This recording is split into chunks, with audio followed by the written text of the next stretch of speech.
right now, who is Molly Bloom, and what the heck is she doing at a blockchain conference? And that's a fair question, and so these are my answers. Number one, I'm a bit of a gambler, so I have a real appreciation for wild volatility. I've seen my net worth go from 0 to hero, and back again too many times to count. Number two, I'm a big fan of a little well-intended disruption. And number three, in my line of business, I was both the bank and I issued a token. So, but I'm getting ahead of myself, so let me start from the beginning.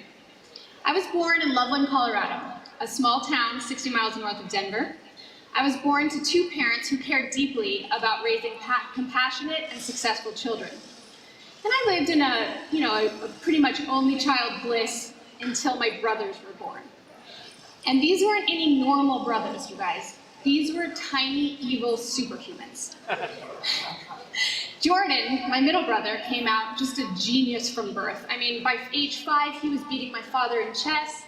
He was testing out of his math class, into mine, out of mine, and he went on to be a Harvard-educated cardiothoracic surgeon.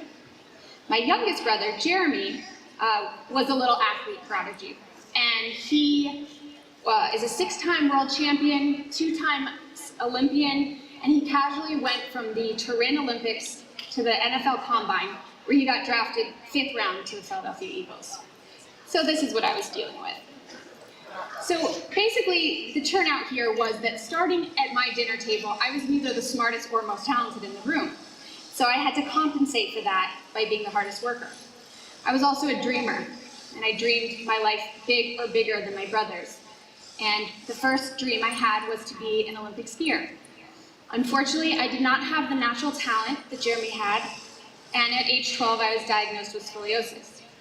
The doctors told me that if I didn't get surgery, I would become deformed, and I would slowly suffocate. They also told me I would be on my back for a year, homeschooled, and that my ski career was over. Well, I couldn't imagine my way out of suffocating, but I could imagine my ski career back on the snow in a year, and that's what I did. And for the next 8 years, I showed up early to training, and I left late. And I skied through pain, and I sacrificed. And at age 19, I made the US ski team. At age 20, I was 3rd in North America. And at 21, I made it all the way to the Olympic qualifier. I was standing... It doesn't end well. So I'm standing at the gate, and but I appreciate it. I'm standing at the gate, and I get on course, and I feel great. I'm skiing the best I'd ever skied, and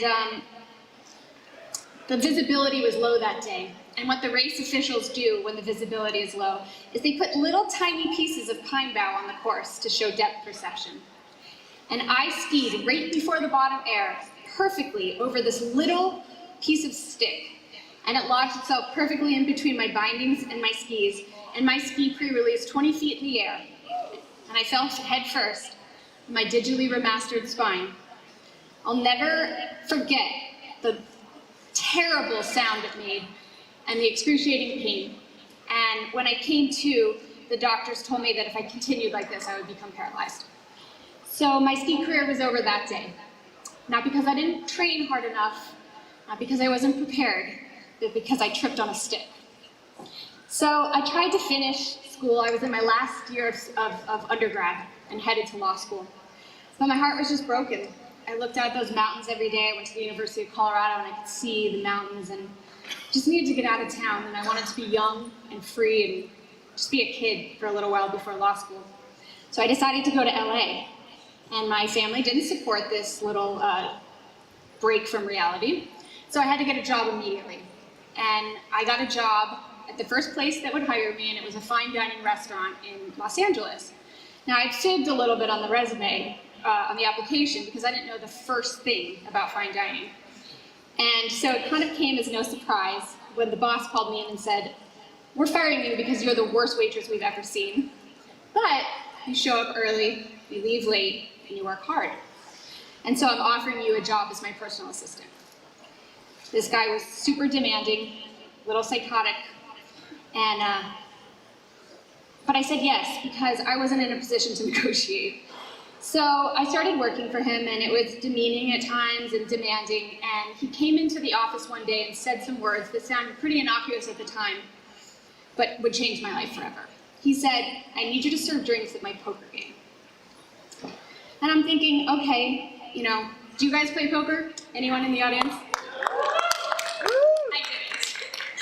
So I went home that night and I Googled, what kind of music do poker players like to listen to, and what do they eat? And so I made this embarrassing playlist with songs like The Gambler on it. And I bought a supermarket cheese plate, and I showed up. And I'm expecting, the overgrown frat boys that my boss usually hangs out with. So imagine my surprise when people like Leonardo DiCaprio, Ben Affleck, the heads of the biggest studios, heads of banks, started walking through the door.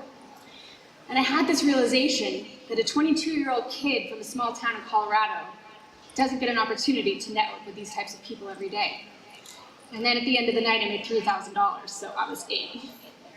So I went home and I taught myself, I started learning about poker. I became fluent in the language, I learned the rules and the objectives of the game, and then I studied the customer, I studied the player. I wanted to know why. Why these people, with all their access to anyone and anything in the world, why they wanted to come to this dingy basement and play poker every week with my cheap supermarket cheese plate and red Solo cups. And what I landed on was, these guys had all the things that they wanted. They wanted experiences. They wanted to come into this room and be somewhere and someone else for a night.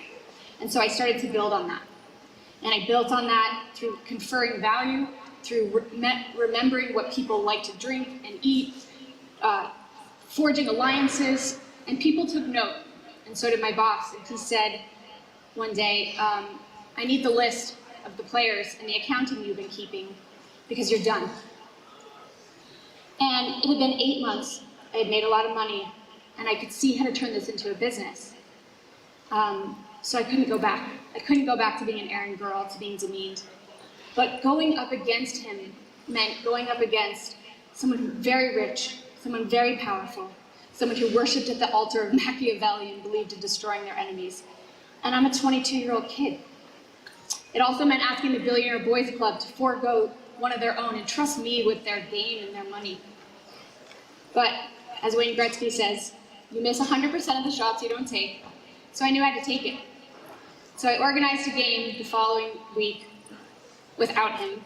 I invited all the players. I moved it into the presidential suite at the Four Seasons, and I told everyone that I was going to run my own game, and they were welcome to come if they wanted. And they did. And now I was the owner and operator of the game. And I was able to pull in all the things that I thought I could do to make this a better business.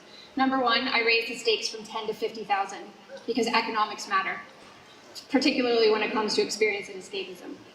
Number two, I hired a full staff of beautiful people to serve drinks, to memorize everyone's preferences, because never underestimate the value of people being seen, heard, and remembered.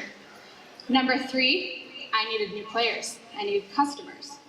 And so I came here to Vegas, and I made a deal with the casino host. I said, look, I've got some of the biggest gamblers in the world.